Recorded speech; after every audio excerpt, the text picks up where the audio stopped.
Hello, I want to show you in this video how you can use OBS to record your presentations for conferences or maybe just videos for teaching or something similar. If you have never used OBS before, when you install it, first of all, you will get some questions like, what do you want to optimize it for? If you want to just record videos, then of course choose that option. If you want to also use it for streaming, maybe, then you can also use that. In the end, it doesn't make such a big difference because I'm going through the most important settings right now with you. Okay, before I actually start going into the details of OBS, one thing that makes OBS really, really strong are all these available plugins. And there's one plugin that I also want to recommend, that is Source Record. So this is the website. I will link this website in the description. And Source Record is very helpful because it gives you the opportunity to only record single sources. What that means you will see later, but basically means you record your, for example, your camera and your screen, and it will give you two different videos in the end. So later on, if you use some software like DaVinci Resolve, then you can just merge these two videos and decide if the camera is important in this moment or if you just want to hide it.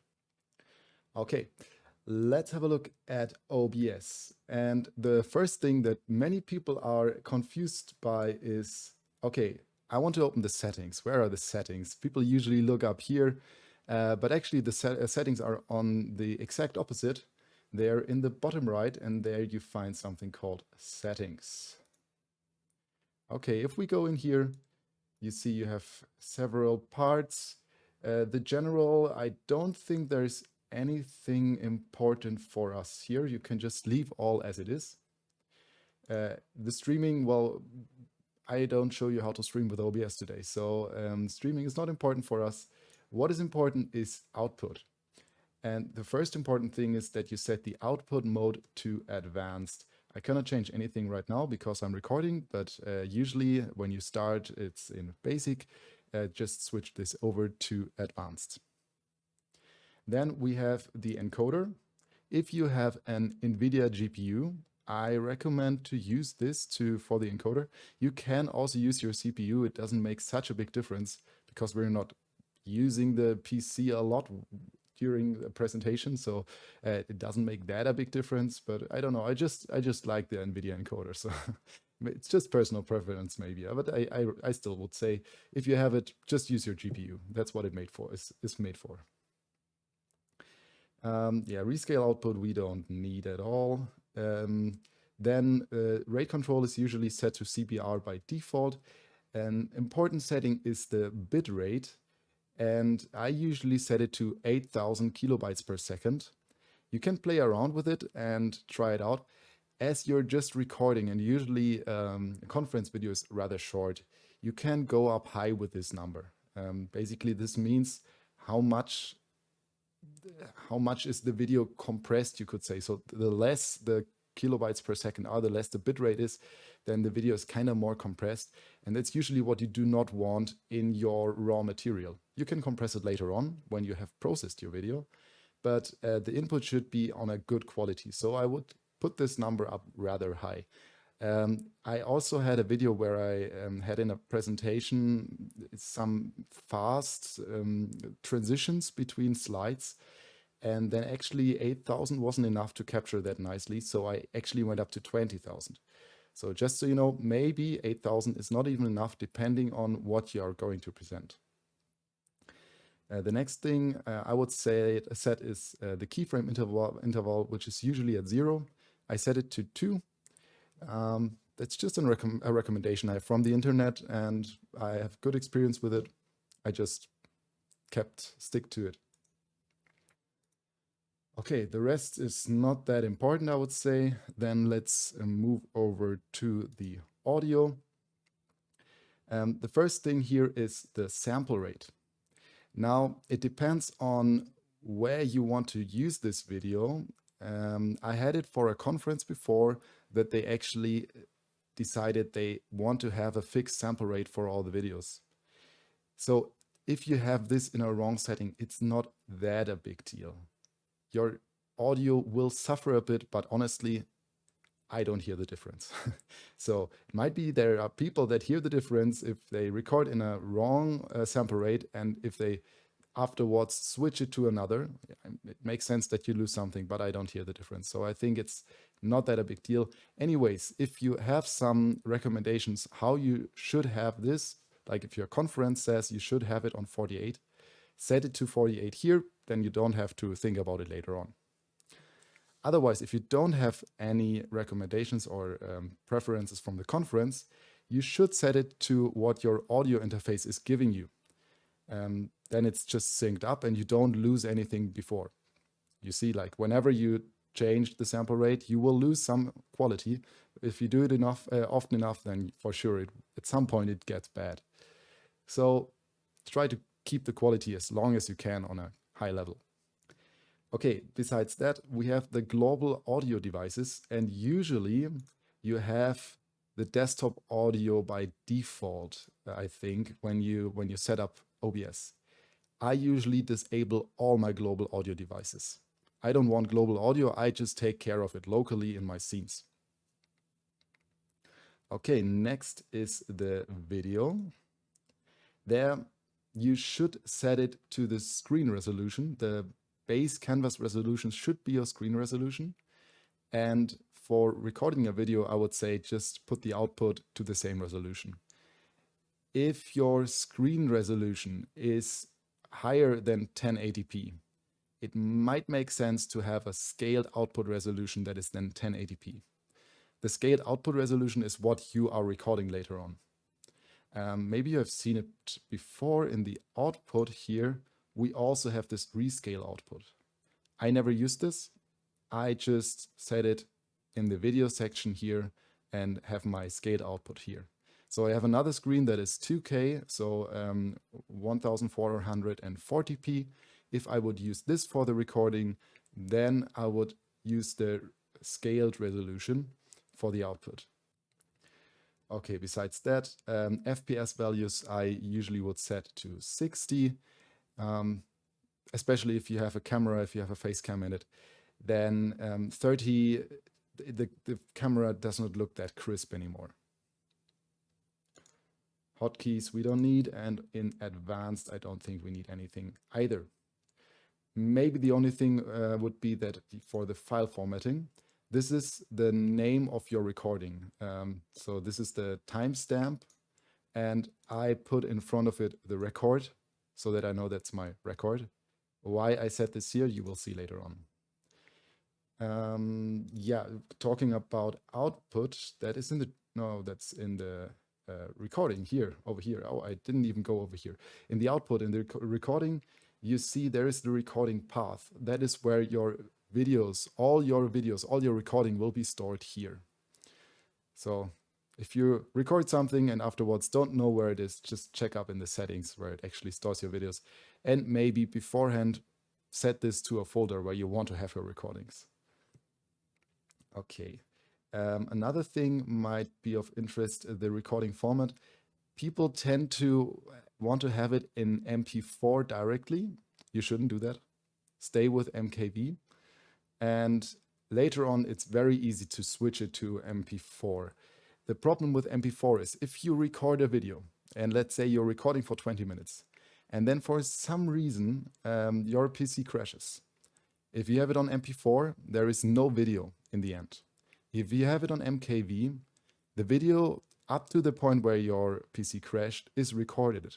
So you don't have to do everything again. So stay with MKV for recording, and later on we will then transfer it to MP4 for later processing. Okay, so much for the settings. Now let's go a little bit through the basics of OBS. So here we have a canvas. It's disabled right now because it's very confusing if you see 10,000 times OBS. I will enable it in a minute. Let's go through the bottom here first. We have, first of all, the scenes. The scenes, well, I guess you can imagine somehow, it's just what is shown in OBS, in your preview. Okay, maybe at this point I should enable the preview.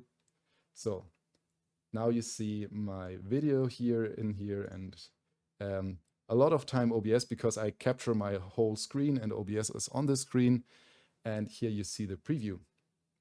Okay, and besides that, we have the sources. Sources are per scene, and you can have here, for example, your face cam, my display capture, and my microphone. You can have whatever you want to show in your canvas here. What should be in your recording can be in here.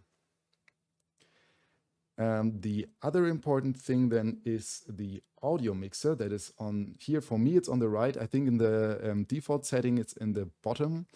I don't like it that much here. I moved it up here.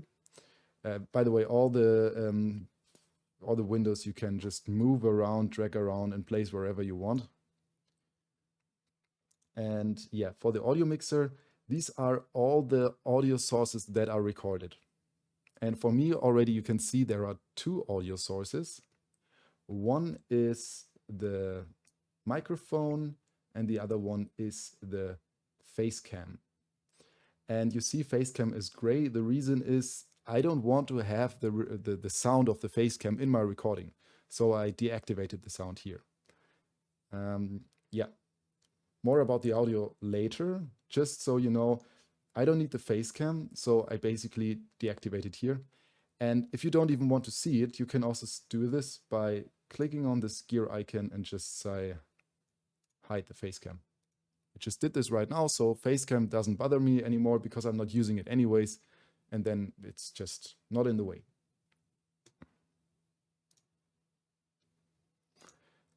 Okay, the next important thing for recording a presentation is audio. That's an important part.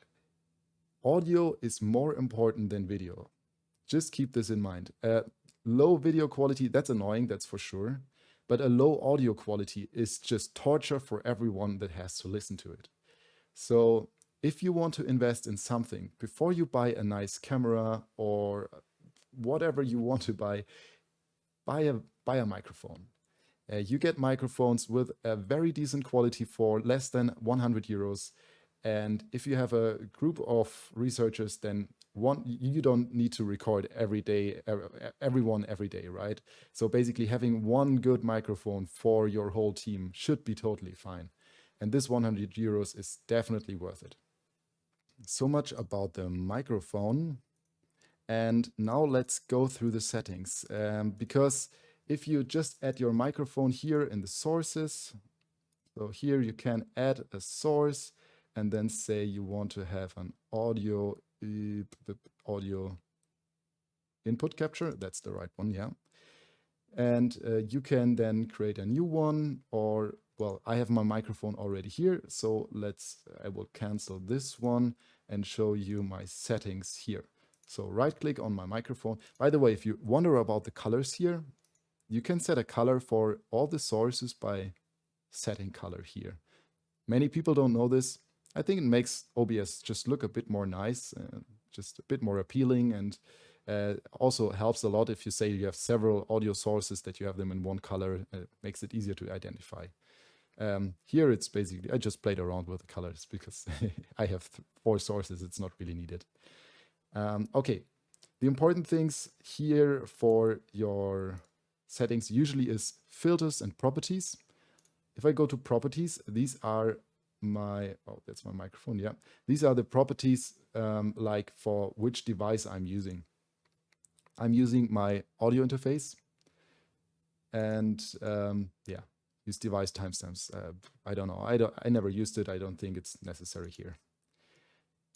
And the other thing that is important are the filters. Okay, you see here I have plenty of filters. And the first one I have is a noise gate. I actually deactivated it, and so I'm using it if I do other things with OBS, but if I record a presentation, I would actually not recommend using a noise gate. And okay, the first one that I really think is very important is the noise suppression. So all these filters are added down here. same concept, plus, and then just use whatever you want. All this stuff here is default in OBS. It's no plugin you have to buy or something or have to download. And yeah, the first one is noise suppression. By the way, the list here is the list of how it goes through the filters. So the audio comes from the microphone and then first goes through the noise gate, which is deactivated. You see here, the I is crossed out. It's not in the chain of tools of the filters. So the first that my audio goes through is the noise suppression. I use the RN noise, and yeah, it says it has better quality. I compared them and I really think it's true.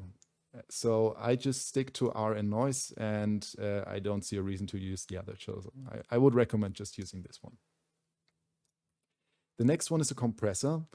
Now you could argue if this is necessary. You could say a compressor you can also add afterwards. When you recorded the video, you can also add it there. The thing is, I'm using OBS also for other things, so I know how to set up my microphone for my voice so that it sounds well. So I will not go through the details here because there are videos on how to improve your vocal sound quality, but this is something that can also be done when you did your recording. When you're in DaVinci Resolve or something similar, then you can also improve audio quality by adding a compressor and an EQ. And that's also the next thing. We have the EQ here.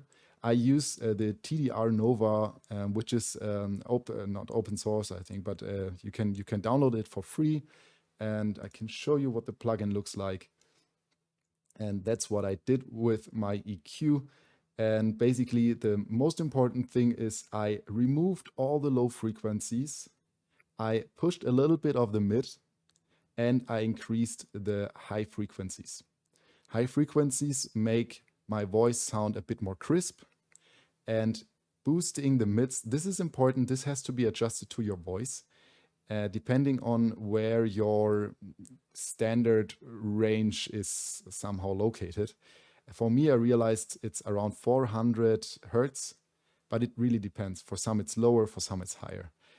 And again, this is nothing that has to be done in OBS. You can do this also later on. I'm just showing this now because I'm not going to go through DaVinci. I just want to show you OBS and to give you an idea what to think about when you move later on to DaVinci, and just to have something in mind. Usually you want to remove the low frequencies from a voice because that helps in making it better to understand. And there are people that do the opposite. There are people that actually boost the bass sound that makes your sound more impressive. But I don't want to sound impressive when I make a video. I want to sound like people can understand me. So I would recommend to cut off the low frequencies. I have cut off everything below 50. I still have this up to 100. It's still bass, and it's still my voice doesn't sound like a radio voice or something. If you go up high, then it really sounds like from a really bad, shitty radio. I'm not doing that, so I would say cutting down at 50, 60. It's I guess that should be totally fine. Hey, 63 it says here. Okay, but once more, compressor and EQ, you can look up videos that explain how this is set up. Not that important for us now. Okay, the next one is the camera setting. And the first thing you have to think about is, do you want to have a camera? In video recordings, very often it's not necessary. In presentations, it depends on your presentation, on your presentation style. If you're using your hands a lot, maybe people want to see them. If you use your hands too much, maybe people do not want to see them. So think about it if you want to have the video in it or not. I think it makes a video a bit more understanding and a bit more. It feels better to me to see a person talking than just looking at a recorded screen. So it depends on what you want to have. So if you want to have a video, then there are some things you have to consider. The first thing is having a good camera is worth it. Again, a good mic is more important than a good camera, but if you have some money in your group, spend a little bit money on a good camera. And I don't mean a good webcam. A good webcam is nice, but it's not a good camera. And there are certain things that are important for me that when it comes to a good camera. You don't want to have a super wide angle. This is actually a quite close, small angle. I think it's a good angle, but my camera is maybe a bit too close because you don't really see my hands, right? If I don't have my hands up here, you don't see them. So you don't see me moving my hands around. So actually having the camera a bit further away would be better. But with a lot of webcams, you have a really super wide angle, and then you see much more than is needed. You don't need to see the whole room, like 180 degrees. Additionally, the video then in the corners, it usually looks a bit weird because it has to be scaled to a 16:9 image. So this curvature is a bit gives a bit of a weird effect then. So I would actually recommend using a smaller angle because it just looks more natural. And yeah, talking about camera, I am using here a Sony Alpha 6000. By the way, this is not a commercial video or anything. I'm not paid or anything. I'm just doing this for fun. But just to give you an idea of how much you have to pay, I think you can even go cheaper. But I paid for this camera around 400 euro. I bought a used one. And then I also bought the objective, which is a Sigma 30 millimeter with f2.8. And I will add the description of what I'm using in the video down below the video, just so that you know what I'm using here, to give you an idea what it could be like. Maybe, again, like the 30 millimeter is maybe a bit too up close right now. Maybe you would like to go more for like 20 millimeters, but you don't want to go for a super wide angle. Next part about camera settings, maybe even more important than a good camera would be a good light. With good light, you can make a lot of a difference. And when I talk about good light, I mean, yeah, it makes sense maybe to set up some soft light sources if we have something available. I don't have something here. Well, I have some light sources here that I can switch on. Yeah, looks a bit better, right? So that would already improve it. So you can also just switch on your room light depending on what type of light it is. You should avoid light sources that are just point light sources, and because they give very hard shadows, so it's not the best. I'll turn this off again. And actually, one of the best light sources you can get is the sun. So if you have a window right next to you, that's optimal. That's perfect, because this is a very soft light source. Usually you don't have hard shadows in there. There's only one thing you have to consider: the sun is moving and there might be clouds in the sky. So if you have a day where the sunlight is changing all the time, you might not want to rely on that, because you will record your video maybe twice or even more times. And if you have changing light sources and then you cut the video afterwards, that will look very weird. Usually cuts, even hard cuts, we are very used to it from videos, so we don't see it that much. But if you have the change in light from frame to frame and then back again, that is kind of annoying and disturbing, and it will attract more to the camera and distract from what you're actually talking about. And we still want to do presentations, right? So it's not about you and your face, it's still about the content of your presentation. And your face cam should just help to follow. Also, depending on the light, but what I had to learn the hard way, wash your face. Sounds weird, but before you record your video, immediately before you recorded it, you should wash your face. I just did before I started recording this one. It's super hot here, so I guess it was kind of useless, but just a tiny bit of grease on your skin will look super shiny, especially if you don't have good light sources. And depending on the light sources you have, you might even consider using makeup. some people do. When you look at Twitch, there are many people that actually use makeup just for streaming, because it makes your face look more natural, actually, because the camera, there is some effect, I don't know where it comes from, but just keep it in mind, your face very fast looks like you're sweating like hell, even though you don't. There is one issue that many people have when they are using OBS, because when they have the face cam or camera in general, they realize that the audio and the video of the camera is sometimes not in sync. And this can be fixed quite easily. And I want to show you how to do this. If your sound is behind your video, this is usually the case. The other way around rarely happens, but well, maybe with a USB microphone it happens more often. I don't have any experience on that. You go in your audio mixer, click on the gear icon down here, and go to Advanced Audio Properties. And here you can see that we have all our audio sources, even the ones that we have hidden.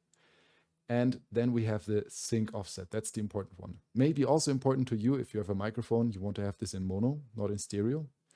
Otherwise, you only have it on the left ear, which is also very disturbing. So you want to have this in mono. And then you maybe want to add a sync offset.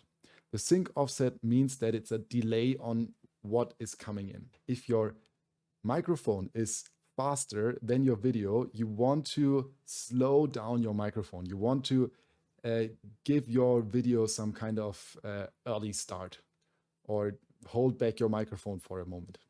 And this can be done in the sync offset. I have my microphone offsetted by 100 milliseconds, and for me it looks like it looks very natural. You can play around with this, and if you want to try it out, I would recommend to set it in 50 millisecond steps. And just if you realize that it looks a bit weird, like your mouth is not moving in the same speed as, or not synchronized with the audio, then you change this value here in steps of 50 milliseconds and check when it's fine. You can also go a bit over it and see if it gets worse again. And if it got worse, then just go back. And this way you can figure out what is the best setting. Okay, and now we have that. So I guess we're almost done. Sounds weird because we didn't do anything so far, right? But we have, one thing that is really important when you do your recording. I recommend it in the very beginning that you should get the source record, and I will show you why and what it is doing. So we have our sources. And source record, well, just records a source. For example, let's have a look at the face cam. We can go here to the filters. And you see I added one filter, which is the source record. The first thing here, record mode. Yeah, you should set to recording. Because then when you're recording, that means that the source record will also record. The path, I would just set it to the same as you set in your OBS settings. File formatting, this is an important thing. You should give it a name here that is not used in your OBS settings or somewhere else. Otherwise, it might happen that they actually try to record on the same file at the same time, and then one blocks the other. So in the end, you don't have two recordings, but just one, and then you have nothing won or maybe even lost. Recording format is MKV, same reasons as I've mentioned before. Then we have stream mode, we don't need this. I am using a different audio here, audio track just set to 1, and I use as a source, I use the scene audio. Now you could argue, okay, I'm using my audio of maybe my other recording, and you sync it up anyways, so one audio is enough. That is true, but I feel like it's quite nice because sometimes maybe you only want to show your camera or your screen without the face, and maybe you want to have some cuts in between, that you don't have to worry about that this is synced up because you just use the audio of whatever you're showing in this moment. And yeah, having the same audio source in there makes sense because otherwise you have the change in audio, and we are really sensible when it comes to different audio settings. like if there are not the same filters or something on your audio, you really hear it. You will hear it.